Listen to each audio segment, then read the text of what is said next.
আসসালামু আলাইকুম। আজকে এই পর্বে আমরা আলোচনা করব দশম অধ্যায়ের টাইপ 1 এর যে গুরুত্বপূর্ণ এমসিকিউগুলো রয়েছে সেগুলো নিয়ে আলোচনা করব। আমরা টাইপ 1 এ দেখতে পাচ্ছি সরকারি অর্থব্যবস্থা, বাংলাদেশ সরকারের আয়ের উৎস, এগুলো নিয়ে গুরুত্বপূর্ণ এমসিকিউ দেওয়া আছে। প্রথমে যে এমসিকিউটি আছে সেটি হলো সরকারি অর্থব্যবস্থার আলোচনায় আয় ব্যয় সহ স্থান পায়। দেখেন এখানে অর্থব্যবস্থায় আয় ব্যয় স্থান পায়, আরও 3 নম্বর আরেকটি জিনিস স্থান পায়, সেটা কি? কর, ভর্তুকি, ফি, ঋণ। দেখেন এখানে কর হবে না, কারণ কর হচ্ছে আয়, এটা অলরেডি এটার মধ্যে চলে গেছে। ভর্তুকি এটা ব্যয় হয়, ফি কি হয়? আয় ব্যয় হয়। তাহলে কি এই তিনটা অলরেডি এটার মধ্যে অন্তর্ভুক্ত আছে। আরেকটা জিনিস কি অন্তর্ভুক্ত, সেটা হচ্ছে ঋণ। এখানে সরকার যে ঋণ করে ঘাটতি পূরণের জন্য, এটাও কি করা হয়, এখানে আলোচনা করা হয়। অর্থনীতির যে শাখায় সরকারের আয় ব্যয় ও সরকার ঋণের উৎস এবং এই সংক্রান্ত সমস্যা ও সমস্যার সমাধানের বিষয় অন্তর্ভুক্ত থাকে তাকে কি বলে? তাকে সরকারি অর্থব্যবস্থা বলে। বাংলাদেশ সরকারের আয়ের উৎস কয়টি? বাংলাদেশ সরকারের আয়ের উৎস হচ্ছে দুইটি, একটা হচ্ছে কর রাজস্ব আর একটি হচ্ছে কর বহির্ভূত রাজস্ব। তারপরে আবার কর রাজস্বকে আরও বিভিন্ন ভাগে ভাগ করছে, কর বহির্ভূত রাজস্বকে আরও বিভিন্ন ভাগে ভাগ করছে, কিন্তু মূলত হচ্ছে আয়ের উৎস দুটি, একটি হচ্ছে কর রাজস্ব আর একটি হচ্ছে কর বহির্ভূত রাজস্ব। সরকার জনগণের নিকট থেকে বাধ্যতামূলক যে অর্থ আদায় করে তাকে কি বলা হয়? ফি, কর, শুল্ক, জরিমানা। বাধ্যতামূলক যে অর্থ আদায় করে তাকে আমরা বলি হচ্ছে কর। সরকার পণ্যের উপর যে কর ধার্য করে তা হলো কর বহির্ভূত রাজস্ব, কর রাজস্ব, কর বিহীন রাজস্ব, কর সহ রাজস্ব। দেখেন কর সহ রাজস্ব বলতে কিছু নয়, কর বহির্ভূত রাজস্ব জিনিস আছে, কিন্তু যেহেতু পণ্যের উপর যে কর ধার্য করা হয় সেটাকে আমরা মূলত বলি হচ্ছে কর রাজস্ব। কোনো ব্যক্তির ব্যক্তিগত আয়ের উপর যে কর ধার্য করা হয় তাকে কি বলে? কোনো ব্যক্তির ব্যক্তিগত আয়ের উপর যে কর ধার্য করা হয় তাকে কি বলে? আয়কর, মূল্য সংযোজন কর, যানবাহন কর, সম্প্রসারিত কর। দেখেন আয়ের উপর ধার্য করা হয়েছে, আয়ের উপর ধার্য করা মানে কি? সেটা হবে সঠিক উত্তর আয়কর। যানবাহনের উপর কর ধার্য করা হলে সেটা হবে যানবাহন কর। কোনো জিনিসের মূল্যের উপর ধার্য করা হলে সেটা হবে কি? মূল্য সংযোজন। আর সম্প্রসারিত কর বলতে আসলে কিছু নাই, বা এটা হচ্ছে মূলত ভ্যালু এডেড ট্যাক্স, যেটা আমরা ব্যাট বলি, ওইটাকে এখানে মূলত বলা হয়েছে। তো এই তিনটার একটা হবে না, সঠিক উত্তর কি? আয়ের উপর যেহেতু হয়েছে তাহলে কি হবে? আয়কর। বাংলাদেশ সরকারের আয়ের অন্যতম উৎস কোনটি? অপশন নাম্বার কতে বলা হয়েছে আয়কর, আবগারি শুল্ক, ভূমি রাজস্ব, মূল্য সংযোজন কর। দেখেন আয়ের অন্যতম উৎস হচ্ছে মূলত আয়কর। আয়ের অন্যতম উৎস হচ্ছে আয়কর। একজন সংগঠকের আয়ের উপর কোন ধরনের কর ধার্য করা হয়? দেখেন সংগঠক মানে কি? কোনো একটা ব্যক্তি, আর কোনো একটা ব্যক্তির আয়ের উপর কর মানে কি? সেটা হচ্ছে কি হবে? আমার আয়কর হবে, বাকিগুলো হবে না। বাংলাদেশ মূল্য সংযোজন কর কখন চালু করা হয়? খুবই গুরুত্বপূর্ণ একটি প্রশ্ন, অবশ্যই এটা মুখস্থ রাখতে হবে। 1990 থেকে 91, 91, 92, 92, 93 এবং লাস্ট অপশনটি হচ্ছে 93 থেকে 94। আমরা সবাই জানি সঠিক উত্তরটি হচ্ছে 1991, 92 এই অর্থ বছর। এটা মূলত অর্থ বছর নির্দেশ করা হয়েছে, কারণ কি? বাংলাদেশে বাজেটের যে বছর যেটা, সেটা কি হয়? জুলাই থেকে জুন পর্যন্ত হয়। তাহলে আমরা যে কোনো বছরই ধরি না কেন, কারণ আমরা যদি 25 ধরি তাহলে 25-এর থেকে জুলাই থেকে শুরু হবে, 26-এর জুনে গিয়ে কি হবে? শেষ হবে। এই কারণে অর্থ বছরগুলো মূলত কি হয়? এরকম হয়ে থাকে যে 91, 92, 92, 93 দুইটি করে সালই থাকে। তো এখানেও ঠিক একইভাবে সঠিক উত্তর কি হবে? সঠিক উত্তর হবে 1991 এবং 1992। খ নম্বর অপশনটি হবে কি সঠিক।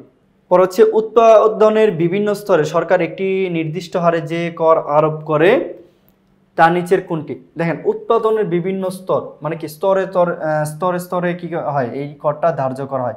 এইটাকে আমরা কি বলি? মূল্য সংযোজন কর। মূল্য সংযোজন করকে মানে বলা হচ্ছে কি? বিভিন্ন স্তরে সরকার যে কর বসে সেটাই হচ্ছে কি? মূল্য সংযোজন কর। ব্যাট এর পূর্ণরূপ কি বা কোনটি? ব্যাটের পূর্ণরূপ হচ্ছে ভ্যালু অ্যাডেড ট্যাক্স। দেখেন খ নাম্বার অপশনে দেওয়া আছে ভ্যালু অ্যাডেড ট্যাক্স, তার মানে সঠিক উত্তর হচ্ছে খ। ব্যাট অর্থ কি? ভ্যালু অ্যাডেড ট্যাক্স মানে কি? মূল্য সংযোজন কর। ভ্যালু মানে মূল্য, অ্যাডেড মানে সংযোজন, ট্যাক্স মানে কর। তার মানে কি? ব্যাটের অর্থ হচ্ছে মূল্য সংযোজন কর। পরবর্তী প্রশ্নটি হচ্ছে এই ভ্যালু অ্যাডেড ট্যাক্স থেকে সবগুলো প্রশ্নই খুবই গুরুত্বপূর্ণ। দেশের আমদানিকৃত দ্রব্য সেবার উপর যে কর ধার্য করা হয় তাকে কি বলে? দেখেন এখানে বলেই দেওয়া হয়েছে কি? আমদানিকৃত। আমদানিকৃত যেহেতু বলে দেওয়া আছে, তার মানে কি সেটা কি হবে? আমদানি শুল্কই হবে।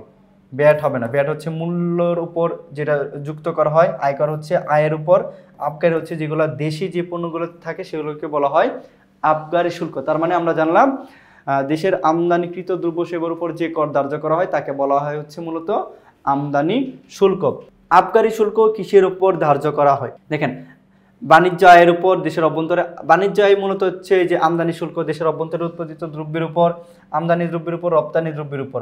এটা মূলত হচ্ছে দেশের অভ্যন্তরে যে দ্রব্যগুলো উৎপাদিত হয় তার উপর যে কর ধার্য করা হয় তাকে বলা হচ্ছে আবগারি শুল্ক। বাংলাদেশে বেসরকারীকরণ বোর্ড কবে গঠন করা হয়? বেসরকারীকরণ বোর্ড কবে গঠন করা হয়? এটা হচ্ছে 1993 সালে গঠন করা হয়। ঠিক আছে, আবারও বলতেছি যে বেসরকারীকরণ বোর্ড গঠন করা হয় হচ্ছে 1993 সালে। কোন শুল্ক দ্বারা?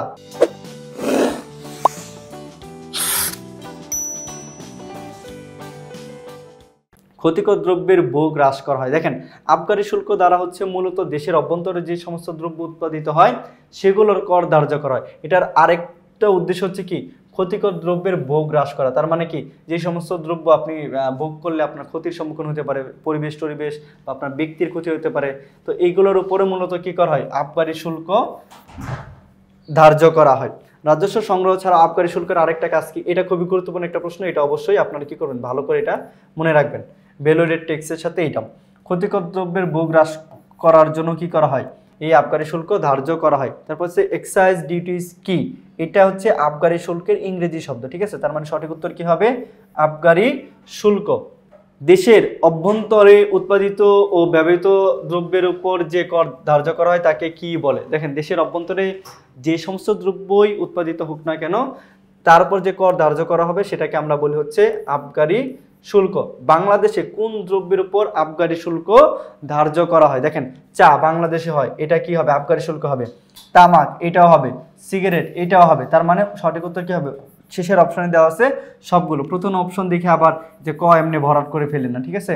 শেষ পর্যন্ত অপশনগুলো দেখবেন, কারণ অনেক সময় আপনাদের এই অধ্যায় থেকে বা ইকোনমিক্সের বিভিন্ন অধ্যায় থেকে কি আসে যে সবগুলো অপশন এরকম দেওয়া থাকে। ঠিক আছে, পরবর্তী প্রশ্নে চলে যাই। সরকার অনেক দ্রব্য সামগ্রীর উপর বিভিন্ন শুল্ক ও কর আরোপের পরেও অতিরিক্ত যে শুল্ক আরোপ করে তাকে কি বলে? সেটাকে আমরা বলি সম্পূরক শুল্ক। সেটাকে আমরা কি বলি? সম্পূরক শুল্ক। দেখেন, আবগারি হচ্ছে দেশি, আমদানি হচ্ছে কি? আমদানি হচ্ছে আপনার যেটা হচ্ছে আমদানিকৃত দ্রব্য, মাদক শুল্ক হচ্ছে মাদক দ্রব্যের উপর, আর সম্পর্ক হচ্ছে কি, আমার মনে হয়েছে কি আমার আরও আয় করা দরকার, আরও ইনকাম করা দরকার, তখন সরকার কি করে? যেই ট্যাক্সটা বসায় বা শুল্কটা বসায় সেটাই হচ্ছে সম্পূরক শুল্ক। পরবর্তী প্রশ্নটি হচ্ছে দলিলপত্রে কোনটি ব্যবহার করা হয়? জুডিশিয়াল স্ট্যাম্প, স্ট্যাম্প, সরকারি নথি, নন জুডিশিয়াল স্ট্যাম্প। এটা সঠিক উত্তর হচ্ছে নন জুডিশিয়াল স্ট্যাম্প। নন জুডিশিয়াল স্ট্যাম্প কেন ব্যবহার করা হয়? মূলত নন জুডিশিয়াল স্ট্যাম্প দুইটা কাজে ব্যবহার করা, একটা হচ্ছে দলিলপত্র, একটা হচ্ছে মামলা মোকদ্দমা। দেখেন, এখানে ক নাম্বার অপশনে দেওয়া আছে কি? মামলা মোকদ্দমা। 24 নম্বর এমসিকিউ চলে যায়। এখন আমরা, সরকার কোন প্রতিষ্ঠান থেকে লভ্যাংশ ও মুনাফা পেয়ে থাকে? সরকার কোন প্রতিষ্ঠান থেকে কি পেয়ে থাকে? লভ্যাংশ মুনাফা। এটা ব্যাংক থেকেও পায়, পার্ক থেকে পায় টিকিট দিলে, বিমা থেকেও পায়। ঠিক আছে, ব্যাংক বলতে বাণিজ্যিক ব্যাংক সময় কি থাকে? লভ্যাংশ বা মুনাফা পেয়ে থাকে। তার মানে এখানেও কি সঠিক উত্তর হচ্ছে সবগুলো। এগুলো কিন্তু আপনাদের আসে যে সবগুলো অপশন থেকে প্রায়ই আসার সম্ভাবনা থাকে। কর বহির্ভূত রাজস্ব আয় কোনটি? ঠিক আছে, মূলত কর জিনিসটা কি? কর জিনিসটা হচ্ছে আপনি সরকারকে বাধ্যতামূলক যে অর্থ দিতে রাজি থাকেন সেটার বিনিময়ে সরকার আপনাকে কোনো কিছু দিবে না। আর কর বহির্ভূত রাজস্ব হলো আপনি এমন একটা সুবিধা গ্রহণ করলেন যেখান থেকে আপনি কি কিছু না কিছু সুবিধা পাচ্ছেন। দেখেন, ব্যাট, এটা আমরা এতক্ষণ বললাম কি? ব্যাট হচ্ছে কর রাজস্ব, তাহলে এটা সঠিক উত্তর হবে না। তারপর হচ্ছে রাজস্ব, এটা হচ্ছে কি? রাজস্ব মানে কর, এটাও কর রাজস্ব। যানবাহন কর, এটাও হবে না, কি হবে? সুদ। এটা হচ্ছে কর বহির্ভূত রাজস্ব, এটা হচ্ছে কর বহির্ভূত রাজস্ব। দেশের আইন ও নিয়মনীতি পরিপন্থী কাজের জন্য সরকার কি আদায় করে? জরিমানা আদায় করে। কেউ মনে করেন যে কোনো কিছু অন্যায় কাজ করলো তাহলে কি জরিমানা করে, বাজেয়াপ্ত করেন। অবৈধ অনেক সম্পদ থাকে, এই থাকে, এগুলো কি করে? বাজেয়াপ্ত করে। এবং দ্বন্দ্ব, তারপরে এটাও করে থাকে। ঠিক আছে, আর এমন হচ্ছে, তার মানে আমরা দেখতেছি সবগুলো অপশনে কি সঠিক, সবগুলোই হবে সঠিক উত্তর। নিচের কোনটি কর বহির্ভূত রাজস্ব আয়ের উদাহরণ? ভূমি উন্নয়ন কর হচ্ছে কি? এটা আপনি সরকারকে যে বাড়ির জন্য খাজনা দেন, এটা হচ্ছে ভূমি উন্নয়ন কর। তো এটা হচ্ছে কর রাজস্ব, এটা কর বহির্ভূত না। যানবাহন কর, এটাও কি? কর কর রাজস্ব, নন জুডিশিয়াল স্ট্যাম্প এটাও। টোল ও লেভি, আপনার যখন কোনো সেতু বা কোনো কিছু পারাপার হন তখন কি দেওয়া লাগে? টোল দেওয়া লাগে। এটা হচ্ছে কর বহির্ভূত রাজস্ব, কারণ আমরা এখান থেকে কোনো না কোনো সেবা পাচ্ছি। সরকারের কর বহির্ভূত রাজস্বের উৎস কোনটি? সম্পর্ক শুল্ক, নন জুডিশিয়াল স্ট্যাম্প, ভ্যাট, তারপর হচ্ছে টোল ও লেভি। এখানেও টোল ও লেভি অপশনটা আছে, তার মানে কি সঠিক উত্তর এটি হবে। বাংলাদেশের জিডিপিতে গত 3 দশকে কোন খাতে অবদান ক্রমান্বয়ে বৃদ্ধি পাচ্ছে? এটা হচ্ছে শুধুমাত্র শিল্প খাতে অবদান কি হচ্ছে? ক্রমান্বয়ে বৃদ্ধি পাচ্ছে। কমে যাচ্ছে কি? কৃষিখাতে ক্রমান্বয়ে কমতেছে। দান ও অনুদান কোন ধরনের রাজস্ব? দান অনুদান, দেখেন দান অনুদান তো মানুষ আমার হুদাই করতে পারে, যার কারণে এটা কি হবে? কর বহির্ভূত রাজস্ব। ঠিক আছে, কর এটা বাধ্যতামূলক না। কেউ কি দান বাধ্যতামূলকভাবে করে? আপনি কি দান বাধ্যতামূলকভাবে করেন? এটা বাধ্যতামূলক না। ঠিক আছে, যেটা বাধ্যতামূলক সেটা হচ্ছে কর রাজস্ব, যেটা বাধ্যতামূলক না সেটা হচ্ছে কর বহির্ভূত রাজস্ব। ঠিক আছে, তার মানে কর বহির্ভূত রাজস্বের উদাহরণ হলো কর রাজস্ব। কোনটি বাংলাদেশের প্রধান সামুদ্রিক বন্দর? এটা হচ্ছে সঠিক উত্তর হচ্ছে চট্টগ্রাম। আবগারি শুল্ক ধার্য করা হয় সিগারেট, কেরোসিন, তামাক। দেখেন আবগারি শুল্ক বলতে বোঝানো হয় কি? যেটা হচ্ছে দেশীয় যে পণ্যগুলোর উপর ধার্য করা হয় সেগুলোকে বলা হয় হচ্ছে আবগারি শুল্ক। তাই এখানে কোনটা হবে? দেখেন সিগারেটও হচ্ছে কি আপনার আবগারি শুল্ক, দেশীয় কি, এটা হচ্ছে দেশীয় পণ্য, যার কারণে এটার উপর হবে। তারপর হচ্ছে কেরোসিন, এটা হচ্ছে দেশীয়, যার কারণে এটার উপর এটাও হবে। তারপর হচ্ছে তামাক, এটাও দেশীয়, আমাদের দেশেও কি হয়? তামাক হয়, যার কারণে সঠিক উত্তর হবে 1, 2 ও 3।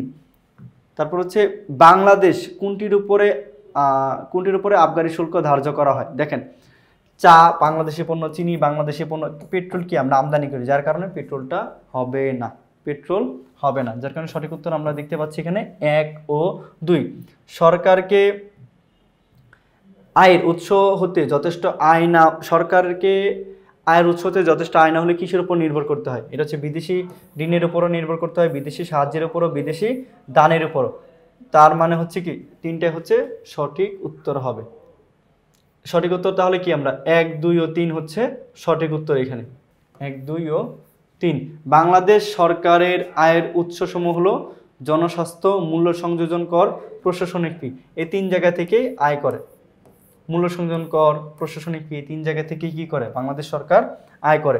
কর রাজস্ব হলো আয়কর, ভ্যাট, ভূমি রাজস্ব। কর রাজস্ব কি? সবগুলোই, আয়কর, ইনকাম ট্যাক্স, ভ্যাট, ভূমি রাজস্ব সবগুলোই কি কর রাজস্ব। এগুলো কি কর বহির্ভূত রাজস্ব নয়।